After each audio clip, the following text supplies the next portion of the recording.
Hi everybody, and in this lesson we're going to take a look at plant propagation. So we're going to take a look at what plant propagation is and then describe all the different methods that plants have for propagation. By the end of the lesson I would like you to define what that term means, so what does propagation mean, and then be able to describe 3 different methods plants have for propagating, and also take a look at the difference between natural propagation methods and then artificial propagation methods. So propagation is just basically making more plants from one plant. So it's the production of new plants naturally or via artificial methods. So there are what we call sexual methods and there are asexual methods. And if you remember from last lesson, sexual means that there are 2 parents and we get variety in the offspring, and asexual means there's only 1 parent and we're producing clones. Now, the main way of producing a plant sexually or propagating a plant via sexual means is through planting a seed. So a seed is produced when the pollen from one plant fertilizes an ovule from another and we get a seed produced. And remember, that seed will contain a combination of the genetic material from both the parents. That seed will then be dispersed by various different methods, and it'll hopefully end up in the soil. And once that once that seed lands in the soil, it will then germinate. Now, in order for a seed to germinate, like you can see in this little animation here, so germination just basically means that the seed is using up its store of food to produce a little root and a little shoot. And then once that little shoot's been made, the plant will start producing its own food via photosynthesis. But in order for our seeds to germinate, they need the correct conditions. And what that means is they need plenty of wow. They need water, they need oxygen, and they need warmth. So we've took a look at what propagation is. And like I've said, there are 2 main methods of propagation. We can have sexual methods of propagation, and the only method for that is through planting a seed. There are also what we call lots of different vegetative methods of propagation. Now, vegetative methods of propagation are asexual, so that means there's only going to be 1 parent, and then what we're going to get at the end is we're going to get a clone produced. Now, these vegetative methods of propagation, I've split them further into those methods that are natural, so plants that naturally asexually reproduce, what methods do they have for doing that? And then also, how can gardeners and growers, what artificial methods do they have for actually increasing the number of plants they have?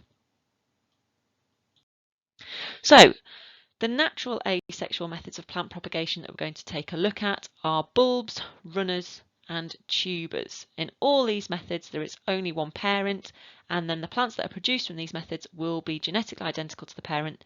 They will be clones. So a bulb. So 'tis the season to be, seeing your bulbs sprouting in your garden, but basically what a bulb is it's an underground storage organ. So when your plant is growing in the spring and the summer and it's got its leaves out and it's photosynthesizing and it's producing all that food, that extra food, so that glucose that it produces in photosynthesis, will be stored as starch in the bulb. Now, that bulb then provides energy for growth in the next season. So over the winter, when there's when there's little sunshine, that bulb will remain dormant within the soil. But when the conditions improve, so the temperature gets a bit higher, we get a bit more warmth in the soil, that bulb will then start to produce a new plant, and that plant will be genetically identical to the parent that produced the bulb. So some examples of plants that are grown by bulbs are things like daffodils, hyacinths, poppies, tulips. There's a wide range. Another method, a natural method by which plants can asexually reproduce and propagate, is via a runner. Now, what a runner is it's a little side shoot. These will grow horizontally along the ground, and then what they will do is once they're a little bit away from the plant and they've got a little space to grow, they produce what's called a little plantlet. And that little plantlet will take up water and it'll produce a whole new plant. So a really good example of plants that reproduce like this or propagate like this are things like strawberries, and that's the picture that you can see here on the slide. So this strawberry is producing runners. At the end of the runners we've got these little plantlet strawberries that are again genetically identical to the parent, and they will produce strawberries as well.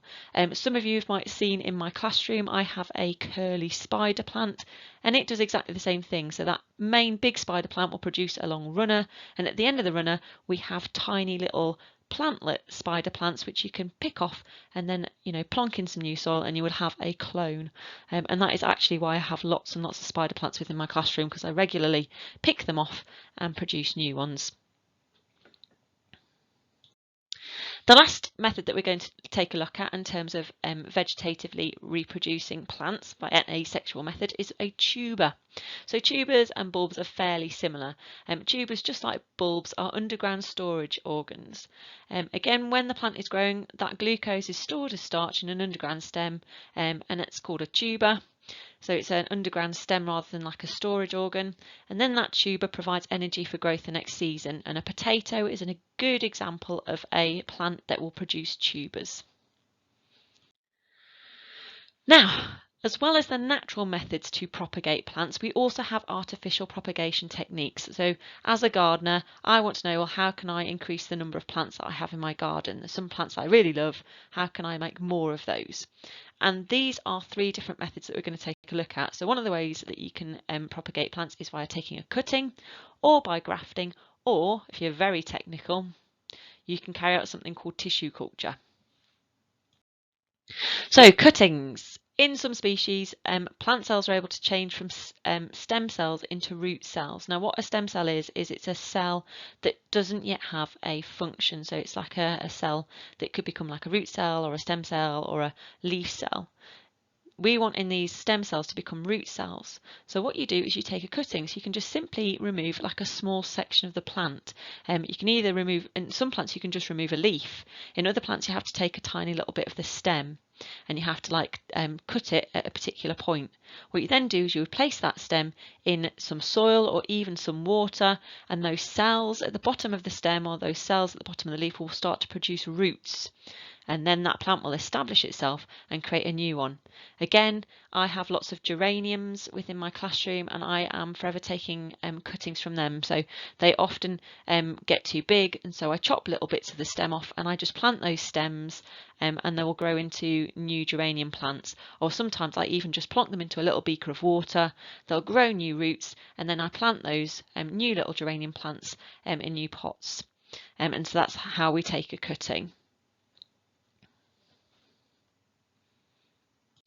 Another method for artificially propagating a plant is through grafting, and in this method a shoot or bud of one plant is inserted into or joined with the stem or branch or root of another plant. So you can see in this particular example here, a shoot of one plant is inserted into a stem of another plant, and this technique can be used a lot with fruit trees. Now, the last method of artificially propagating plants is something called tissue culture. Now, what tissue culture means is actually means taking a tissue from a plant. Now, a tissue is made up of lots of cells. And in tissue culture, what you're going to do is you're going to break that tissue into smaller pieces or even the individual cells.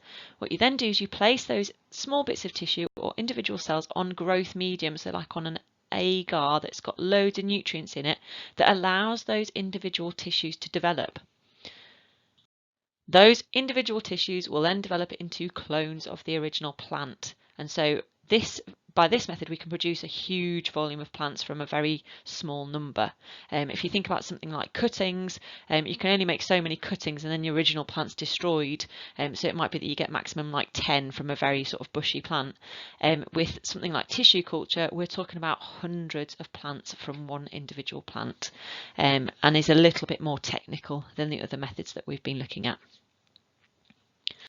So again, what I've done is I've popped in the Google Classroom some questions on these ideas that we've looked at in this lesson. So remember, what I'm looking for you to recap over is what propagation means, also describing what different methods plants have for propagation. So what are the natural methods that plants have for propagation and what are the artificial methods that growers have for propagating plants. So have a go at those questions, and remember, if you need any help, please email me.